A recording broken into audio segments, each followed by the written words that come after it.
బెల్లుగూడలో bumper offer 3,75,00,000 G+2 4 BHK villa కొనండి. నెలకు 1,00,000 rent guarantee. Terms and conditions apply. Sir ఇప్పుడు మీరు చెప్పిందంతా బాగుందండి. భార్య చనిపోయిన తర్వాత కడుపును పుట్టిన 3 పిల్లల్ని కాదని ఏ తండ్రి అయినా పని మనిషి పేరు మీద ప్రాపర్టీస్ మొత్తం రాసేసి ఉరేసుకొని చనిపోవాల్సిన పరిస్థితి ఎందుకు వచ్చిందంటే ఒకే ఒక్కదానికి సమాధానం చెప్పండి. మీనాక్షి అనే అమ్మాయి మాకు 2004 అని if I'm not wrong.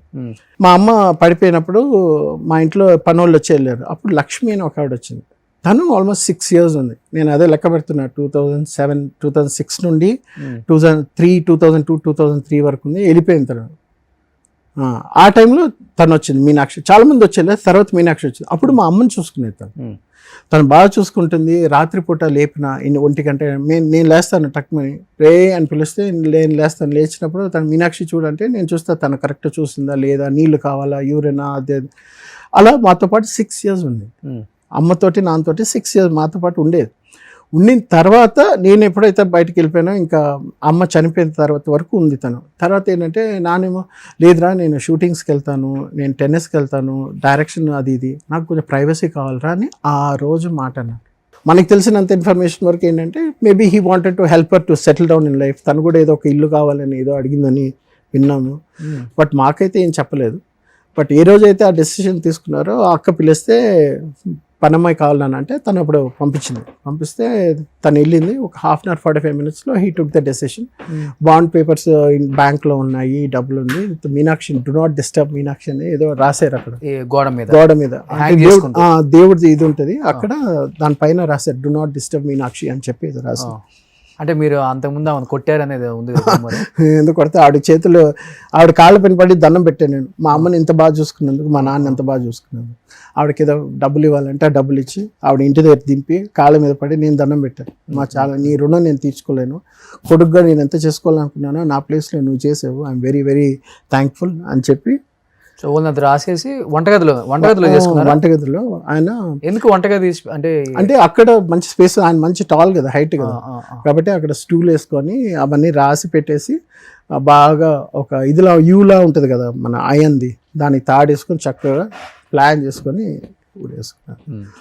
That is what happen. దాని తర్వాత ఇప్పుడు సింగిల్ గా ఉంటారు కదా, 1 day అయిందా ఆయన చూడటానికి? 1 day అయిందా హ్యాంగ్ చేసుకొని లోపల చనిపోయి ఉన్నారు? ఆయన ఇదే పడమ వెళ్ళింది కదా మా అక్కింటికి. వెళ్ళిన 1/2 hour 45 minutes వచ్చి తలుపు కొడితే లేదు, తలుపు తీయడం లేదు. ఏమైందంటే మళ్ళీ మా అక్కని వెళ్ళి పిలుచుకొని వస్తే ఎంత కొట్టినా పక్కింటి వాళ్ళు మా అక్క అందరూ వచ్చారు. పక్కనే ఉంటుంది మా అక్క కూడా. వచ్చి తలుపు కొట్టి అన్ని బద్దలు కొట్టి చూస్తేనేమో అదే 1/2 hour 45 minutes 1 hour మ్యాక్సిమం లోపల వచ్చి చూసి మళ్ళీ దాని తర్వాత చూస్తేనేమో ప్రెస్లో వాళ్ళ కొడుకు వల్ల ఆయన చనిపోయాడు, వాళ్ళ కొడుకే చంపేశాడు, కూతుర్లు చంపేశారు, ఎవరిని పట్టించుకోలేదు, రోడ్డు పైన వదిలేస్తారు, డబ్బు లేకుండా అడుక్కొని తిన్నారు, తాగుబోతు అయిపోయాడు, పనమ్మాయిని ఉంచుకున్నారు. అయ్యో ఎన్నో ఉంటాయి కదా, అవి మనం చదువుకున్న వాళ్ళం కాబట్టి we know about how people talk. Last year కూడా ఒక దీని గురించి ఒక ఆయన పోలీస్ ఆయన దగ్గరికి వెళ్ళి నా ల్యాండ్ డిస్ప్యూట్ అని మాట్లాడుతుంటే ఆయన అంటున్నాడు, రంగనాథ్ గారి కొడుకండి, వాళ్ళ నాన్న సరిగ్గా చూసుకోకుండా తనే చంపేసుకున్నాడు, ఏదో చేశాడు అన్నట్టు అలా చులకన మాట్లాడారు sir. But okay, we have to face it కదా. ఆయన ఆ రోజున లేదన్నా అవంతా కుదరదు, మీరు నాతోటే ఉండండి అని ఉంటే ఇట్ వాస్ డిఫరెంట్గా ఉండేది. బట్ అంటే మేము అదే చెప్తున్నాం కదా, మన ఇండస్ట్రీలో ఉన్న ఆర్టిస్టులు మొత్తం కూడా ఇదే అనుకుంటున్నారు, పక్క పిల్లలు చూడకే చనిపోయాడు ఆయన. ఆవిడ శివపార్వతి అని ఆవిడ కూడా మా ఇంటికి వచ్చారు, నేను కలిసాను కూడా. మీ ఇంటర్వ్యూలో కూడా ఆవిడ మాట్లాడారు. ఐ వాజ్ ఎక్స్పెక్టింగ్ ఏమన్నా నాతో మాట్లాడారు, నన్ను కలిశారు, చూశారు. శ్రీహరి గారు వచ్చారు మా ఇంటికి, అంటే మా అమ్మ చనిపోయిన తర్వాత కలిశారు. శరత్ బాబు గారు వచ్చారు. When so many people sauce. మన చిన్నప్పుడు చిరంజీవి గారు కూడా వచ్చారా? చిరంజీవి గారు మా నాన్న చనిపోయిన తర్వాత ఫిల్మ్ ఛాంబర్కి తీసుకున్నామంటే అప్పుడు వెళ్ళినప్పుడు ఆయన అడిగారు. చిన్నప్పుడు ఇప్పుడు మా అమ్మ చనిపోయిన తర్వాత పలకరించడానికి నాన్నని కలవడానికి వచ్చారు. నేను అప్పుడు ఇంట్లోనే ఉన్నా. ఆయన వస్తున్నారంటే నాకు వణుకు. ఫస్ట్ క్వశ్చన్ ఏం అడుగుతారు, ఏరా ఏం చేస్తున్నావు అంటారు. ఆ ప్రేమ అభిమానం ఉంటుంది కదా. చిన్నప్పుడు నన్ను అడిగారు, ఎవరో నీకు ఇష్టమైన హీరో అంటే నేను మా నాన్నని చూస్తున్నా. అప్పుడు చూస్తున్నా, నేనేం చెప్పరా రే అన్నారు. మీరే అంకుల్, నాకు చాలా ఇష్టం అంకుల్ అన్నారు. సో కాంబినేషన్ చాలా బాగుంటుంది. చిరంజీవి గారిది రంగనాథ్ గారి కాంబినేషన్ ఎన్ని సినిమాలు చాలా. కానీ ఎన్నిసార్లు ఏడ్చుంటారు 4 గోళ్ల మధ్య? అది చెప్పుకోలేం కదా మనం, అదే ప్రాబ్లం. ఇప్పుడు మనం చెప్తే ఏమంటారంటే, ఎందుకంటే అమ్మ చనిపోయింది, నాన్న చనిపోయాడు, కట్టుకున్న భార్య చిన్న ఏజ్లోనే చనిపోయింది. ఇప్పుడు ఎవరు లేరు నాకు చెప్పుకోవడం. కళ్ళ ముందే ముగ్గురిని కోల్పోయారు కదా. ఇప్పుడు మా అత్తగారు మామగారు కూడా పోయారు 2016లో. 2019లో మా 17లో మా మామగారు పోయారు, 19లో మా అత్తగారు పోయారు. సో నాకంటూ వైఫ్ చెప్పుకోవడం. ఎప్పుడు చనిపోయారు? లాస్ట్ ఇయర్ చనిపోయింది. తను ఎందుకు చనిపోయారు అసలుకి?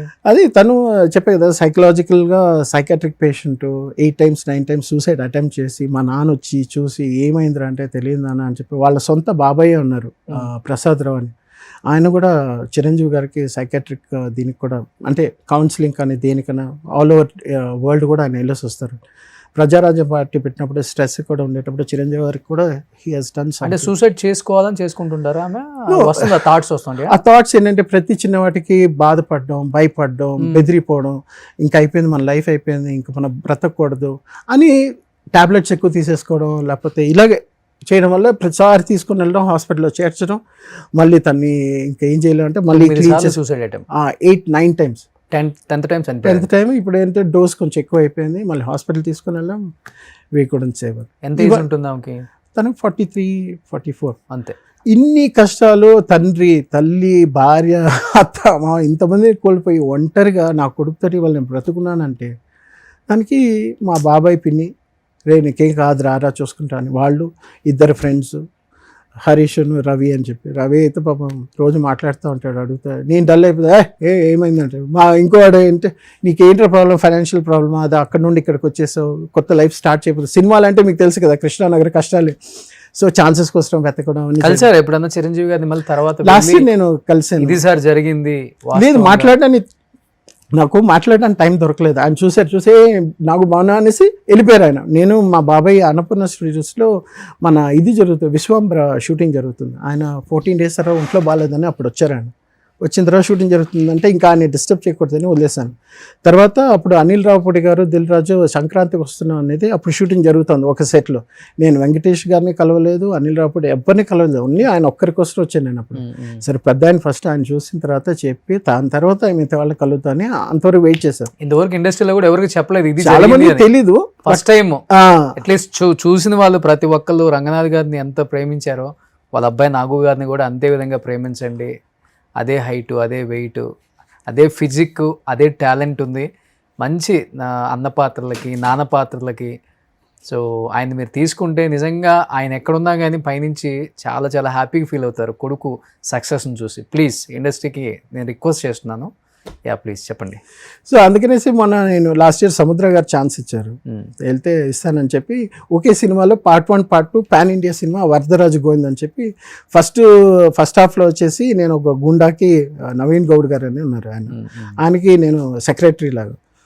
Part 2లో వచ్చేసి నేను ఒక ప్రొఫెసర్ లాగా. సో ఇవి 2 డిఫరెంట్గా వస్తే ఆయన సీఎం రాజు ఒక ఆయన డబ్బింగ్ చెప్తారు. ఓకే, ఆర్సీఎం రాజు. ఆయన బాగా ఇది ఎవరో ఫ్రెష్ ఫేస్ చాలా బాగుంది అని చెప్పేసి కాంప్లిమెంట్ ఇచ్చింది. సముద్ర గారు చెప్పారు, నాగేంద్ర మీకు మంచి కాంప్లిమెంట్ ఉంది, ఈయన ఆర్సీఎం రాజు గారు చెప్పారు ఇలాగా. సో ఆయన చెప్పారంటే somewhere you have potential to act. Obviously మీ బ్లడ్లో ఉంది కాబట్టి యాక్టింగ్ అనేది చేయొచ్చు. ప్లస్ ఇప్పుడు మీరు చూడడానికి కూడా మీ ఫాదర్ లాగా ఉన్నారు, శాంతి నివాసంలో మీ ఫాదర్ లాగా ఉన్నారు, అది అని చెప్పేసరికి ఓకే నమ్మకం వచ్చింది.